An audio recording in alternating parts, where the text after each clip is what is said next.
দেবীং সরস্বতী ব্যাস তত জয় মুদিরয়ে নষ্ট প্রায়শু অবদ্রেষু ভাগবত সেবয়া ভাগবত উত্তম শ্লোকে ভক্তিরে ভবতি নস্কৃতি মুখং করতে বাচলাম লং গয়তে গিরিম যাত কৃপা তমহং বন্দে পরমানন্দ মাধব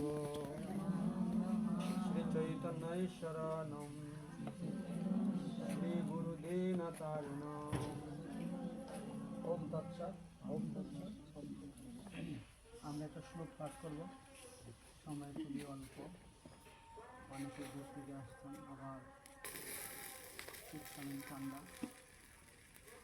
সকলে শ্রেদশী পাপৈব পাপকৃতাং সার্গো জ্ঞান লাভনৈবা বিঘ্নিনাং সন্তুশ্রুতে অপি শ্রেদশী পাপৈব পাপকৃতাং সার্বং জ্ঞানং লাভনৈবা বিঘ্নিনাং সন্তুশ্রুতে অপি শ্রেদশী পাপৈব পাপকৃতাং সর্বং জ্ঞানং লাভনৈবা বিঘ্নিনাং সন্তুশ্রুতে। অনুবাদ: তুমি যদি সর্ব পাপী থেকে পাপিষ্ট হয়ে থাকো, তাহলে তুমি সেই জ্ঞান রূপ তরণীকে আরোহণ করে সমুদ্র থেকে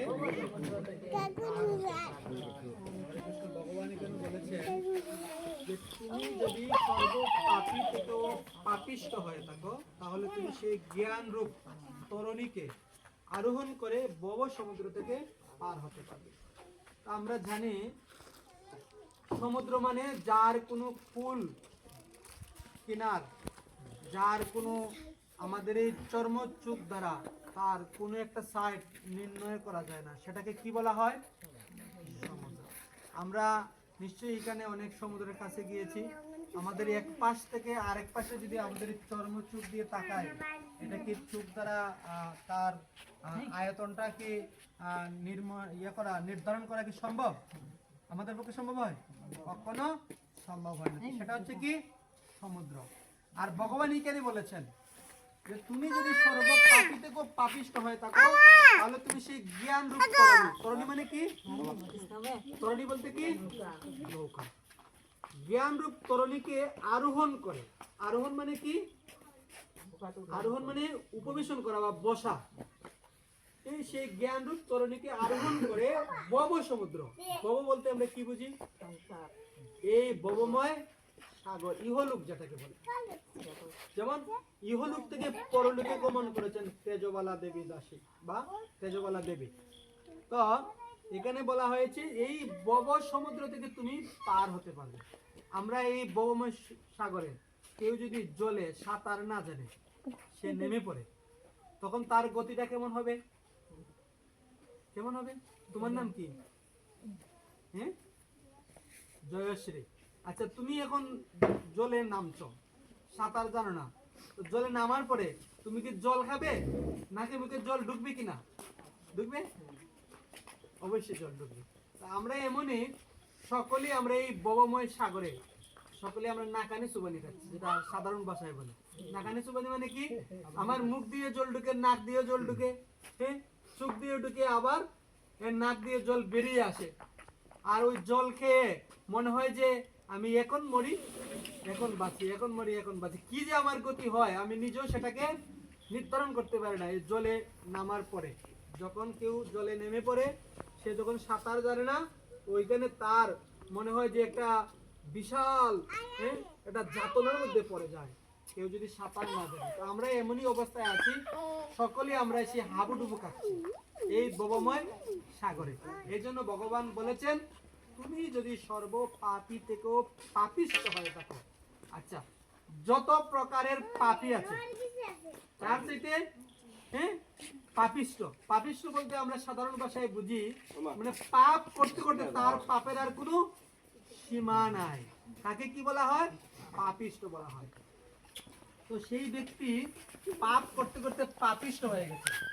ভগবান বলেছেন, তুমি যদি সর্ব পাপী থেকো, যত প্রকারের পাপী আছে এই জগতে, তার সাথে অধিক পাপিষ্ঠ হয়ে থাকো, তুমি জ্ঞান রূপ তরণীতে, জ্ঞান রূপী নৌকাকে যদি তুমি আরোহণ করো, মানে ওই জ্ঞান রূপী তরণীতে যদি তুমি বসে পড়ো বা সেটাকে তোমার জীবনে ধারণ করো, তাহলে তুমি এই ভব সমুদ্র থেকে পার হতে পারবে। অ্যাকচুয়ালি আমরা আমাদের সেই জ্ঞান আমরা কিভাবে কাজে লাগাচ্ছি? আমাদের জ্ঞানটা আমরা কারে ধাক্কা দিয়ে আমি কিছু নিতে পারি, কারে ছোট করতে পারি, আমি কিভাবে বড় হতে পারি, সেই হচ্ছে আমাদের জগতের চিন্তা ভাবনা। তারপরে কি আমি এই ধন রত্ন ঐশ্বর্য আদি কিভাবে আমি সেটাকে পরিপূর্ণ করে আমার জীবনে আরো প্রতিষ্ঠিত করতে পারি, সেটা হচ্ছে আমাদের চিন্তা ভাবনা। কিন্তু ভগবান বলেছেন, এই কলির যুগে যারা জন্ম নিয়েছে তারা হচ্ছে কি কলিগ্রস্ত জীব, তাদের অন্নগত প্রাণ, তাদের জুনিগত মন, তারা অনাহার অনানিদ্রা সেটা তারা সম্ভব নেই, তারা এটা করতে পারে না। এই জন্য ভাগবতমে বলেছেন, অল্প আয়ুষু সব্য কলুস্মেনা যুগে জনা মন্দ সুমন্দমাতয় মন্দভাগ্যহি উপদ্রতা। হচ্ছে এই কলির যুগের মানুষ অল্প আয়ু। কলির যুগের মানুষের আয়ু কেমন? অল্প। সত্য যুগে, তোমার নাম কি? সত্য যুগে লোকের কত বছর আয়ু ছিল? 100 বছর। কত বছর আয়ু ছিল? 1000 বছর। কত বছর ছিল? 1000 বছর। আচ্ছা, আমরা এখান থেকে হিসাব করে করে আসবো। সত্য যুগে কত আয়ু ছিল? ত্রেতা যুগে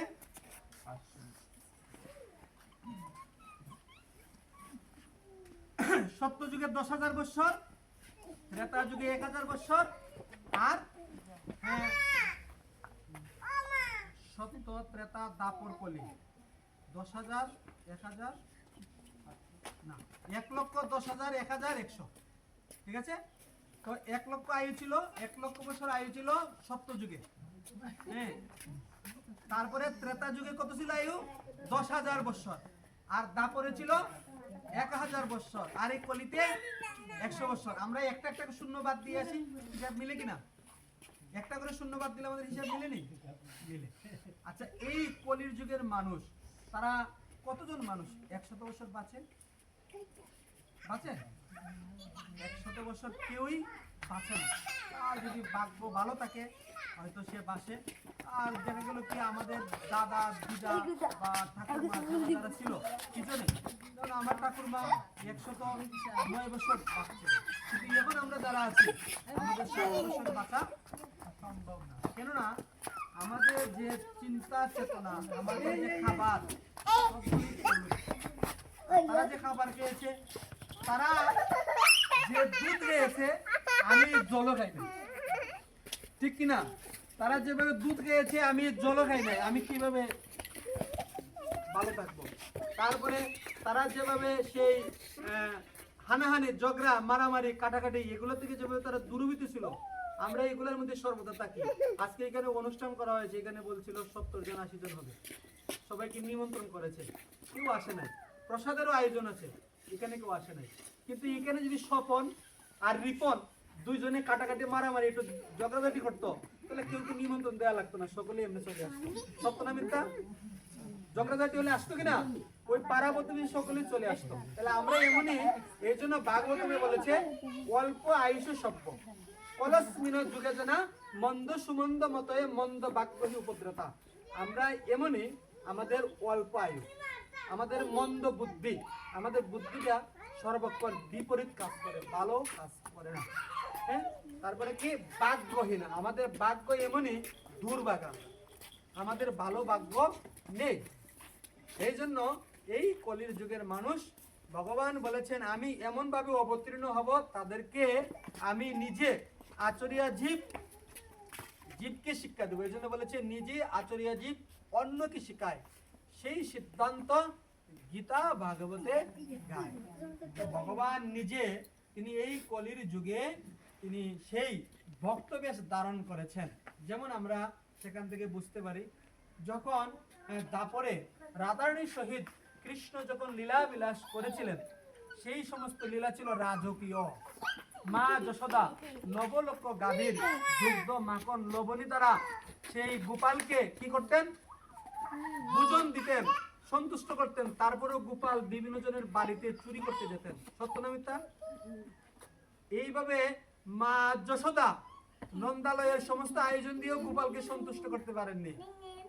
তো ভগবান পরে চিন্তা করলেন যে আমি যে কলিতে আসবো, কলিতে আসলে তো সবাই থাকবে কি, সবাই থাকবে ভিখারি, তাদের অর্থ সম্পদ খুবই সংকীর্ণ থাকবে, তেমন বেশি থাকবে না। তাদেরকে কিভাবে আমি উদ্ধার করবো, তাদেরকে কিভাবে নামে মাতাবো, সেইভাবে আমার যেতে হবে। এই জন্য ভগবান কি করলেন, যে 2 রূপে এক অঙ্গ হইয়া গৌরাঙ্গ এলেন। কোথায় কোথায় এসেছেন ভগবান? নদিয়া। 2 রূপে এক অঙ্গ হইয়া গৌরাঙ্গ এলেন নদিয়া। এই জন্য বলছে কি, রাধা কৃষ্ণের ইচ্ছে সদা একই স্বরূপ, লীলার রস আস্বাদিতে ধরেন 2 রূপ। অ্যাকচুয়ালি ভগবান হচ্ছেন কি, তিনি এক, কিন্তু আমাদেরকে আনন্দ প্রদান করার জন্য তিনি 2টা রূপ ধারণ করেছেন। তো সেখান থেকে আমাদের এই জীবনে, আমাদের এই ভাগ্যহীনা জীবনে আমরা কোনো কিছু শিখতে পারবো না। বিদায় ভগবান তিনি কি করেছেন, ভক্ত বেশে এই জগতে এসেছেন। তো ভগবান যে এই জগতে এসেছেন আমাদের কি দিতে এসেছেন? হরির নাম। বলেছে হরির নাম হইব, হরির নাম হইব কেবলম কল্লব নাস্তিব নাস্তিব গতি অন্যতা। জীবের গতি নাই, গতি নাই, গতি নাই। আচ্ছা, মৌমিতা না কি জানি নাম, মিতু, তোমার নাম কিটা? শাওন। যখন শাওন ওদিকে যাচ্ছে, ওই রাস্তাটা শাওন কোনোদিন যায়নি এবং সে চিনেও না। তার এখানে 2 জন গার্জিয়ান রয়েছে, তারা বলছে শাওন সাবধান, একটা কাক দিচ্ছে, শাওন সাবধান, আর একটা কাক দিচ্ছে, শাওন সাবধান। কথাটা কেমন? 2 বার বলেছে, 3 বার বলেছে, খুব বড় করে। এর মানে হচ্ছে এখানে বিপদ আছে। ভগবান বলেছেন যে গতি নাই, গতি নাই, কলির কালে নাম ছাড়া আর কোনো গতি নাই। তো কি নাম? হরির নাম।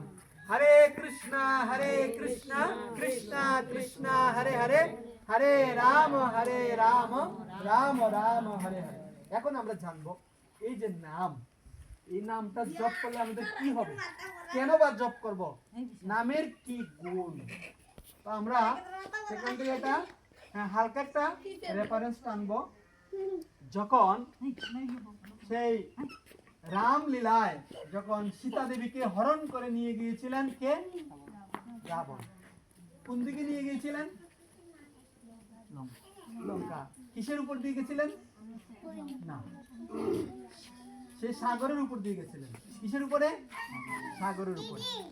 তো সেই সাগরের উপর দিয়ে একমাত্র ভগবান যেতে পারবে, কিন্তু আমার মতো ক্ষুদ্র প্রাণী তারা কি যেতে পারবে? তো ভগবান যখন সীতা দেবীকে উদ্ধার করবেন, তখন সমস্ত বানর সৈন্যদের কি করলেন? সান্নিধ্যে গেলেন। হনুমান আদি যত ভক্তবৃন্দ ছিল সকলেই ভগবানকে সীতা উদ্ধারে সহযোগিতা করার জন্য তারা সংকল্পে আবদ্ধ হলো। তখন তারা যখন যাবে, তখন কি করবে? কিছু পাথর দিয়ে এখানে কি করেছিল? সমুদ্র বন্ধন করেছিল, সেতু তৈরি করেছিল। তারা লঙ্কায় যাবে। তো দেখা গেল কি, সমস্ত ভক্তবৃন্দ যেবা যারা আছে সকলেই সেই পাথর কি লিখেছিল?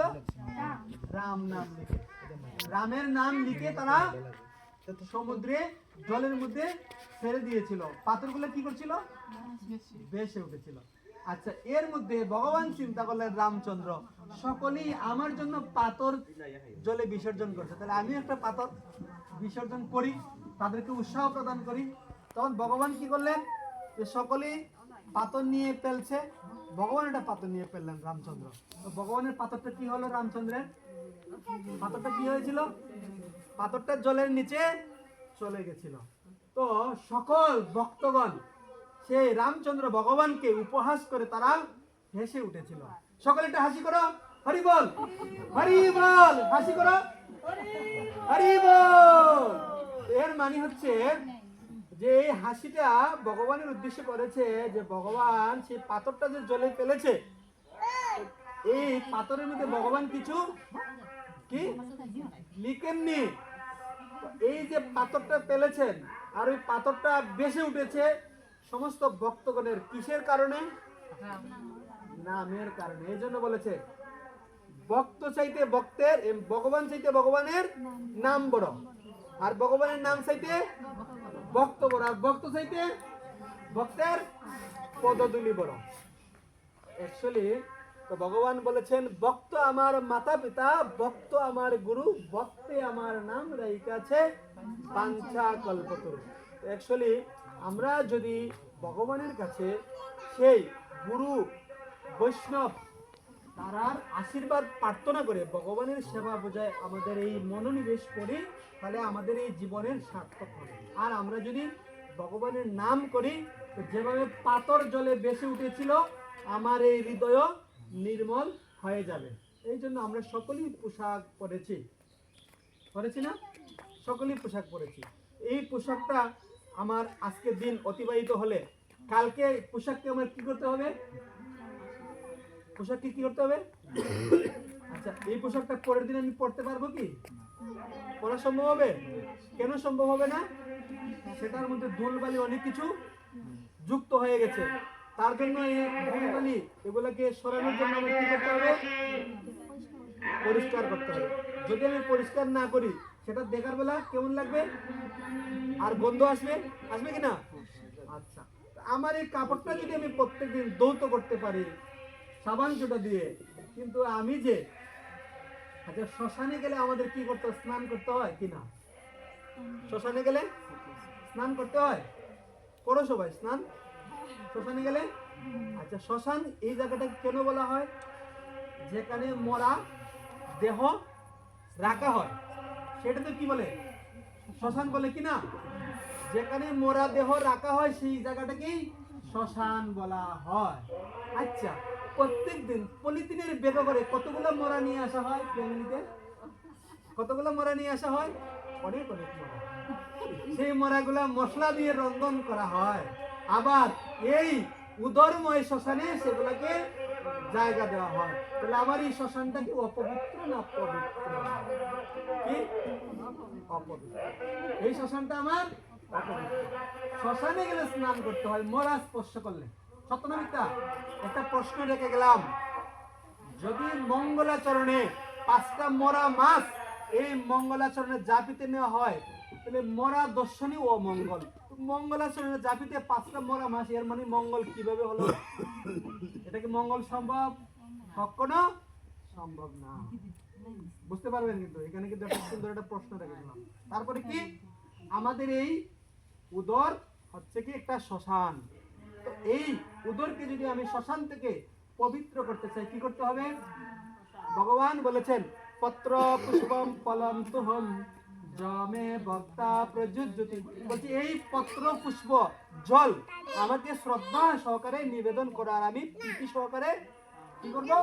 গ্রহণ করব। কে বলেছে? ভগবান বলেছে। তো ভগবান যেহেতু বলেছেন সমস্ত পত্র আদি পুষ্প সমস্ত কিছু ভগবানের উদ্দেশ্যে আমরা শ্রদ্ধা সহকারে নিবেদন করবো, সেটাকে আমি প্রসাদ রূপে, আমি প্রসাদ রূপে কেন গ্রহণ করব? প্রসাদ আমার গ্রহণ না করলে কি হবে? আমরা আরেকটা রেফারেন্স আনবো। তার বাড়িতে দেখছি জলে অনেক আয়রন আছে, আছে কি নাই? আচ্ছা ফিল্টারে কিছু জল মিটার ঢুকাইছে, পরে আবার শাওন গেছে একটা গ্লাস নিয়ে, হ্যাঁ এক গ্লাস ঢুকাইছে, তার মধ্যে আবার এখানে জয়শ্রী সে আর একটা গ্লাস নিয়ে গেছে। শাওন যাই আনছে ফিল্টার থেকে 1 গ্লাস জল, আর জয়শ্রী আনছে ফিল্টার ছাড়া 1 গ্লাস জল। কোন জলটা সুন্দর দেখা যাবে? ফিল্টারের জলটা, তাই তো? তো ফিল্টারের জলটা দেওয়ার পরে ফিল্টারের জলের দোষটাকে বা এটার আয়রনটাকে কি করেছে, নিয়ে গেছে। কে নিয়েছে? ফিল্টার। এই ভগবান রূপী ফিল্টারের সামনে যদি আমি আমার রন্ধন করা আয়োজনটা রাখি, এই ফিল্টার কি করবে? সমস্ত দোষটাকে নিয়ে যাবে। যুক্তি ঠিক আছে? তাহলে আমার কি করা উচিত? ওই ভগবান রূপী ফিল্টারের সামনে এগুলো রাখা উচিত। ফিল্টারে কত সময় রাখা হয় জল? সর্বোচ্চ 1 ঘন্টা। ভগবানের সামনে 20 মিনিট সময় রাখা লাগে, 10 মিনিট রাখলে হবে। ভগবান এত কৃপালু, ওই 10 মিনিটে সবকিছু ভগবান নিয়ে নেয়। তাহলে আমার কি করা উচিত? যে সমস্ত খাবার আয়রন মুক্ত, দূষি মুক্ত, সেই খাবারটাই আমার গ্রহণ করা উচিত। হরে কৃষ্ণ। তো আমি সকলের কাছে সময় আর নিতে চাচ্ছি না, অনেক বেলা হয়ে গেছে, ঠান্ডা পড়ে যাচ্ছে। মহাপ্রসাদ রেডি, সকলের উদরে প্রসাদ কোথায়, প্রসাদ কোথায় বলছে, কিন্তু হয়তো আমরা লজ্জার কারণে অনেকে আমরা প্রকাশ করতে পারছি না, কিন্তু উদরে ঠিকই প্রসাদের জন্য হাহাকার করছে। হরে কৃষ্ণ। আমি সকলের কাছে বিনীতভাবে প্রার্থনা করছি, কারা কারা জপ করেন যদি কৃপা করে একটু বলেন, কারা কারা জপ করেন?